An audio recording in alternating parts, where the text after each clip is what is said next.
Bonjour, j'aimerais vous parler aujourd'hui de Madame Ruth Bader Ginsburg. Mais avant de commencer, j'aimerais vous suggérer de mettre en pause la vidéo à toutes les fois que vous voulez répondre à une question.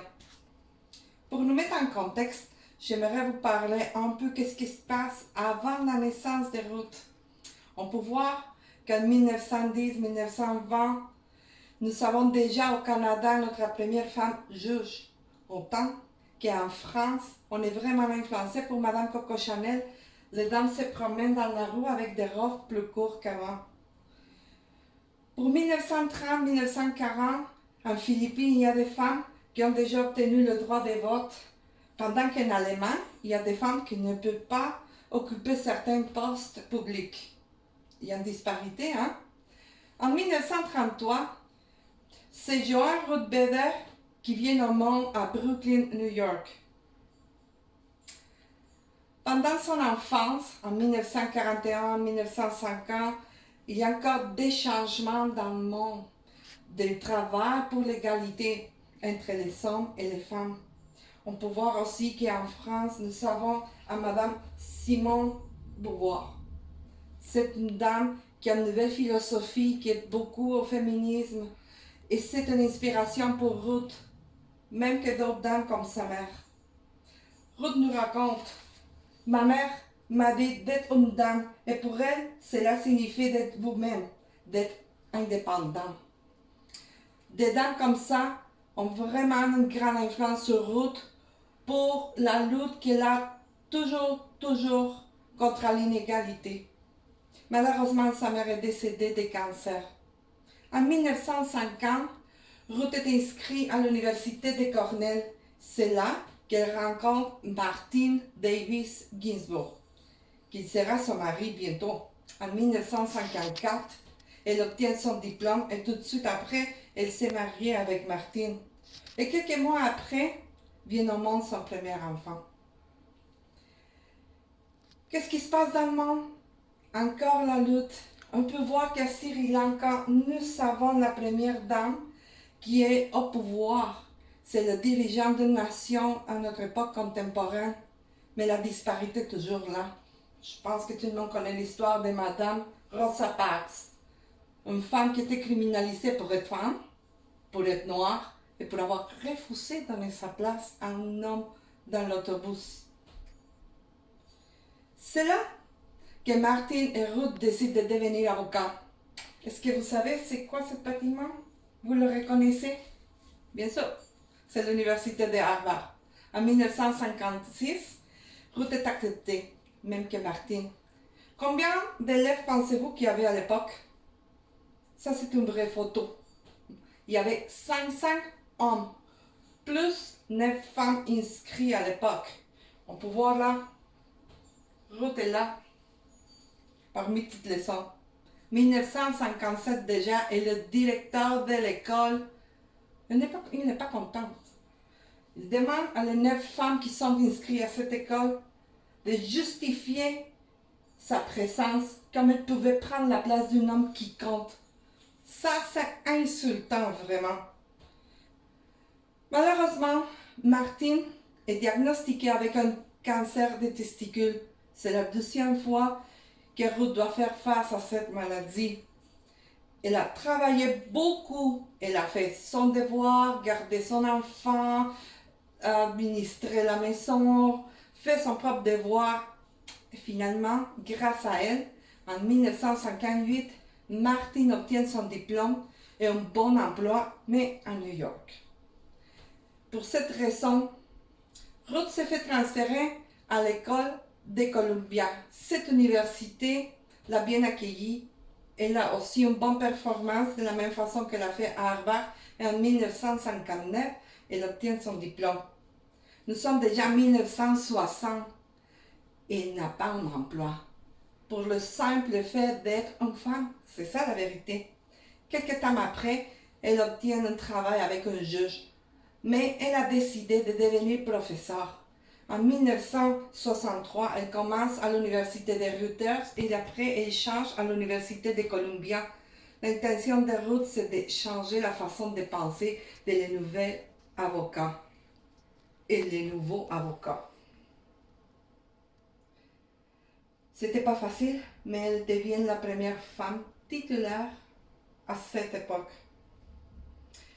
Dans le monde, les changements continuent, la lutte continue. Les femmes en Italie peuvent se divorcer maintenant. Et on peut voir qu'en Royaume-Uni, les femmes continuent à lutter pour un bon salaire, un salaire égalitaire. Bien sûr qu'aux États-Unis, on peut voir un des premiers mouvements, que c'est le Women's Leave.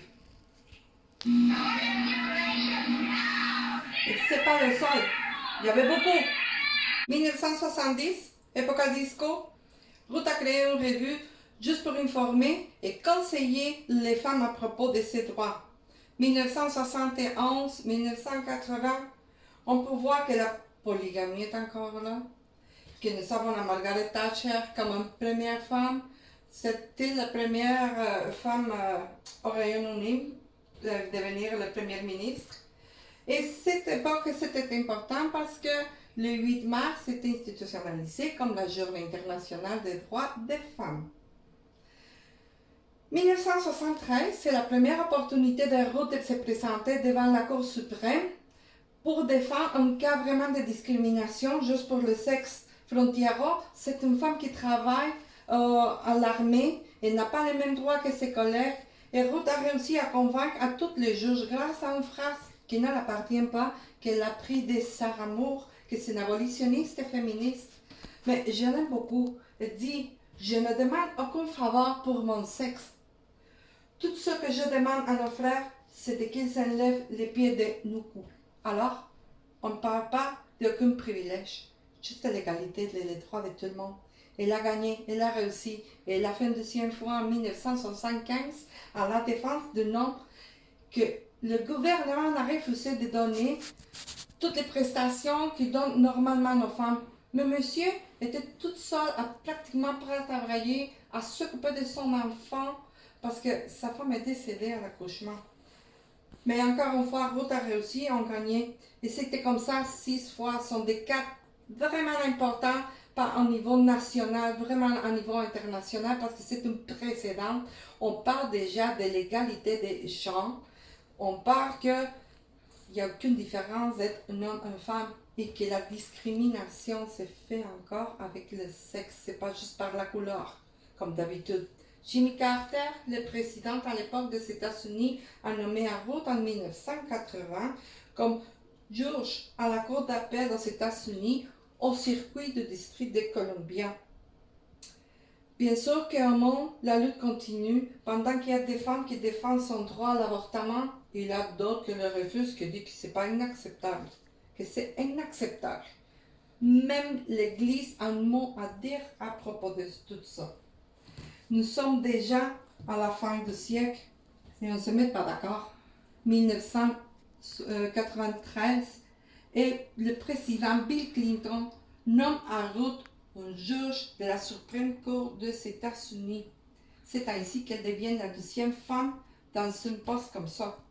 Elle a toujours défendu la Constitution et des bons principes légaux. Elle a dit toujours qu'un État ne devrait refuser à quiconque l'égalité dans la protection des lois. Une fois de l'autre côté, elle devait encore convaincre à ses collègues. L'État de Virginia a une école militaire qui refuse toujours l'entrée aux femmes. Et Ruth a convaincu à tous ses collègues de permettre à toutes les femmes de se soumettre à les mêmes épreuves que les hommes. Et s'ils sont capables, elles peuvent rentrer. C'est ainsi qu'on est déjà en 1996 et la revue Times a nommé Ruth une des 100 femmes les plus puissantes du monde. Pour 1999, malheureusement, Ruth doit faire face encore au cancer, cette fois dans sa propre personne, et en 2009, 10 ans plus tard, encore. Nous sommes déjà dans 7 siècles et on peut voir des bons dirigeants qui sont des femmes, comme les femmes à Libye, l'Argentine, Suisse, Chili. Les femmes prennent sa place. Martine, malheureusement, est décédée en 2010.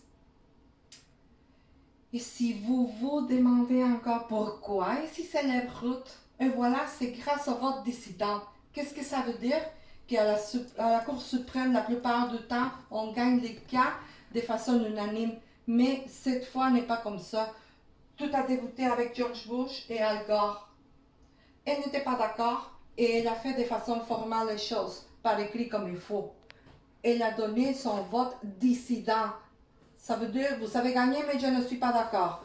Et les médias sociaux ont explosé. Maintenant, on a quelqu'un à l'intérieur du système, c'est vraiment notre voix. Et tout le monde l'a nommé Notorious RBG à partir de là. C'est vraiment drôle. C'est une grande maman, il y a même des vidéos juste pour elle. Mais Ruth n'avait pas arrêté là. En 2016, elle a donné son opinion publiquement à propos de M. Donald Trump. Donald Trump, il est furieux, il la déteste, mais malheureusement, il doit travailler avec elle. Il n'a pas le choix parce qu'il n'y a pas moyen de l'enlever de son poste. Il n'y a aucune raison de l'enlever de là. Madame s'est excusée parce que, comme juge, elle ne peut pas donner une opinion comme ça. Mais c'est tout ce qu'elle a fait. Madame Ruth a présentement 87 ans. Elle travaille encore fort pour l'égalité de tout le monde devant la loi. Et si vous vous demandez encore pourquoi elle travaille encore, quand est-ce qu'elle va prendre sa retraite, Ruth nous donne la réponse. Je travaillerai jusqu'à ce que mon corps me le permette. Et j'ajouterai si le COVID-19 nous le permet. Merci.